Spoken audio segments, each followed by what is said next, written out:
Am I the asshole for pushing past a pregnant woman to go to the bathroom first? So at my job, the nearest bathroom to my office is a single stall bathroom because my office is at the very end of a hallway. Today while working, I felt like something just happened down there. I looked at my period tracker and yep, it's supposed to come today. So obviously I thought that must have been it and totally forgot about it. I made a beeline to the toilet and at the time a pregnant coworker was making her way towards it.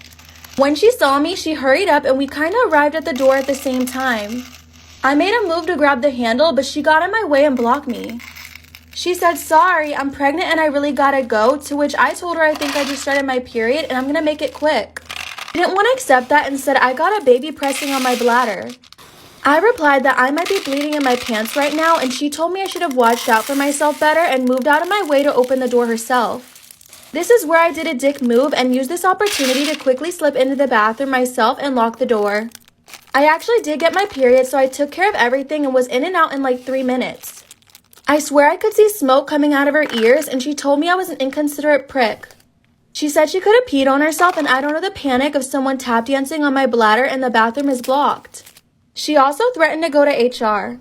I do feel bad, but I just didn't know how long she would take. Story time about how my husband's mistress tried to mace me and kidnap me. Disclaimer, this is not my story time. Husband and I have been married for 4 months. So yeah, not very long. We dated for 2 years and everything was pretty much okay. At the beginning of the relationship, I had my doubts about him. I earn a lot more money than he does and he's always resented me for that. He makes comments and jokes about how I'm the one that brings the bacon home. Finally, I told him that he needed to stop doing that, especially in front of our friends and family. But other than that, we've had a really great relationship. I never thought that he was capable of ever cheating on me. We finally got married back in 2017. The wedding was so special and our families were there. Our honeymoon was amazing and when we got back home, we both decided that we wanted to buy a house together. Or mostly like I decided to buy a house and he would give me some money. Obviously this didn't bother me because I knew it was our forever home, so I didn't mind paying for it and having him help me with the rest. After we settled into our new home, my husband decided that he wanted to get a better paying job. Obviously this made me really happy because it would give him more confidence if he was earning more money. He decided to switch to financing and he started working on Wall Street. 2 months after getting married, he started earning way more money than I did. This made him so happy. But he quickly started to change. He only bought expensive designer stuff. One thing I did notice was that he never invited me to go to his office. So like the good wife I am, I decided to surprise him at his office with lunch. And when I got there, I was greeted by his assistant. I didn't get worried because I didn't find her very attractive. She looked very plain Jane and homely. But when I finally saw my husband, I asked him why he didn't tell me that he finally got his assistant. He told me that he just forgot and he didn't think it was important. So I let it go. But I noticed that his assistant was trying to be overly nice to me. And she was also asking me a lot of questions about my husband. But like I said, I didn't feel insecure at all just because I didn't think she was very attractive. At the end of the year, my husband and I are invited to the Christmas party. Of course, his assistant is there, and she proceeds to get drunk and start telling me things like how I was so lucky to be married to my husband and how I should be more grateful to him. Obviously, I took offense. I went straight to my husband and told him what his assistant said to me. That's when my husband laughed it off and said that I was reading into it. 2 seconds later, he's in his office with her yelling at her. That's when I catch my husband yelling at his assistant. All I could make out was that he was telling her to keep her mouth shut when she was around me. Obviously, these were all red flags. I decided not to say anything for the rest of the night, but his assistant kept drinking the entire night. That's when my husband pulled her aside and told her to go home. She started crying and she tried to hold his hand, and that's when I knew it. They were having an affair. Mind you, I didn't suspect anything. I just thought she wasn't very pretty. She was very plain Jane. I didn't think that my husband would ever find her attractive. After she left the party, I decided to pull my husband aside and ask him what was going on.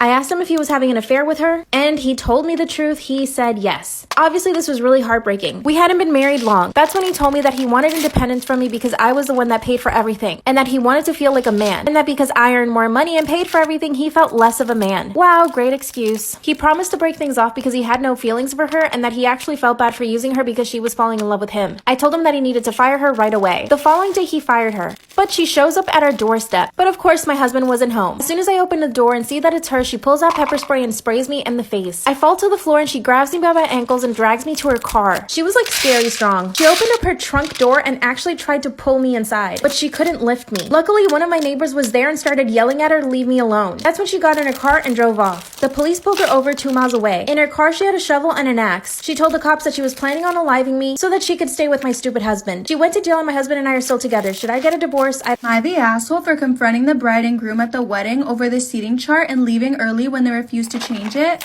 My father-in-law got married a few weeks ago, and at the wedding, they were put at the same table as my husband's mom, who we haven't spoken to in 3 years. There was never a formal big no contact, just stop answering messages and stop reaching out.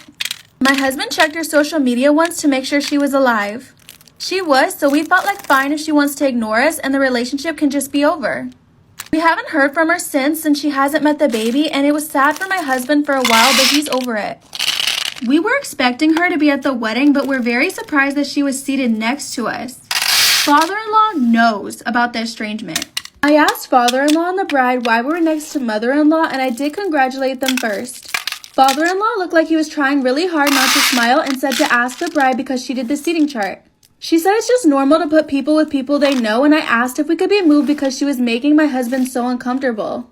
Father-in-law asked what she was doing, and I admitted nothing, and he told us to leave him alone and stop bothering him at their wedding.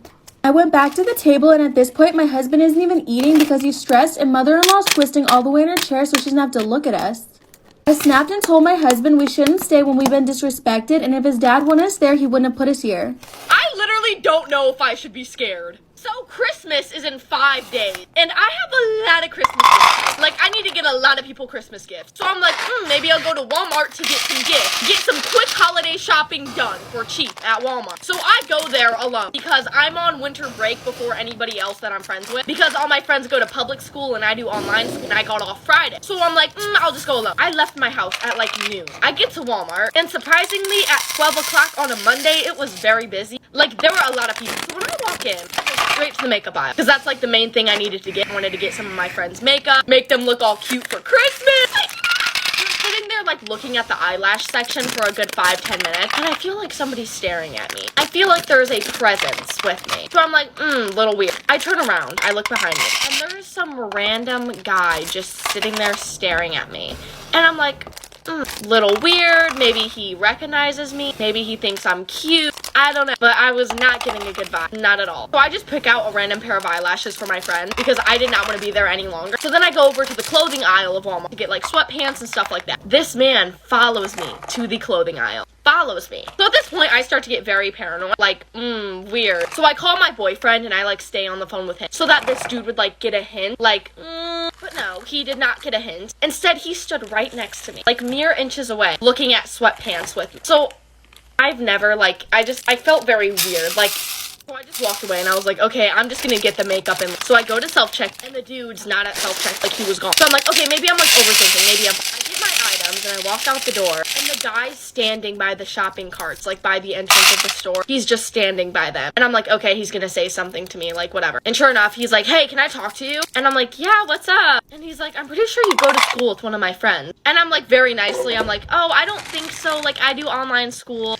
Wrong person. And then he says the dude's name that he thinks I go to school with. And I'm like, yeah, I'm sorry. I don't know who you're talking about. And then he just doesn't say anything else. I'm like, okay, cool. So I'm like, all right, bye. Nice talking to you. And I walk away. I walk to my car. By the way, this dude looked like he was not in high school. Like, he is 25, 26, early 30s. Like, he's not in high school. So I get in my car and I wait for it to warm up because I live in Indiana. So here you have to wait for your car to warm up before you drive. Otherwise your engine will blow up. And as I'm sitting there, this dude starts like walking up to my car. I was not gonna do that. I put my car in reverse and I sped out of there, going down the wrong side of the lane, like the wrong side of traffic. I sped out and I went to Culver. I don't know what, maybe I'm overreacting. That was just weird. Maybe I'm overreacting, but it's entertaining. It's interesting. So I thought I'd share it with you. If I'm overreacting, let me know. I'm just scared. A lot of people are scaring me lately, and I don't want to leave my house anymore, please. Am I the asshole for declining to walk my daughter down the aisle at her wedding? So about 8 years ago, I got a message on Facebook from a teenager asking if I knew her mother back in college, because she might be my kid. Now, after I got over the shock, I messaged her back and we talked a little bit. I paid for a DNA test, and it turns out I have a daughter. We'll call her Jenny. We talked for a bit, and I got to know her stepdad Jim and her mum Tina. One night stand, I didn't even know her last name 25 years ago. And her younger half-siblings. And they're all pretty cool. In particular, I cannot praise Jim enough.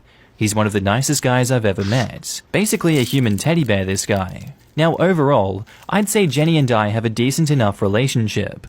I never married and I don't have any other children, so I've been taking her on vacations with me. And she spent a few holidays at my house, but overall, our relationship is much more like that of two adults, rather than a parent and child. She doesn't call me dad, she calls Jim dad and me Matt. I contributed to her college fund, but not as much as Jim and Tina did. And that wasn't as big a deal for me because I make a lot more money than they do, and I have no other kids. Last week, She called me to tell me that her long-term boyfriend proposed and asked me to walk her down the aisle. I told her that I was honored, but that I didn't think it was fair for me to take that moment from Jim, who raised her since she was a toddler, just because we shared DNA. She said that she actually wants both of us to walk her down the aisle, one on either side. I told her I didn't think that it was fair to ask for him to share that moment either, and that even if Jim said that he was okay with it, and I'm sure he would because Jim wouldn't deny Jenny anything, no matter how much it hurt his feelings, it probably broke his heart for her to ask that. And she said okay, and hung up, but she hasn't been as happy to talk to me since. Am I the asshole for saying no, or do I just need to give her some time to adjust?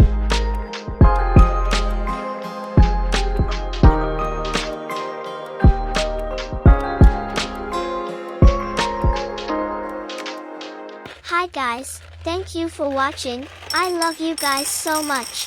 Please like and subscribe to see more great videos. See you again.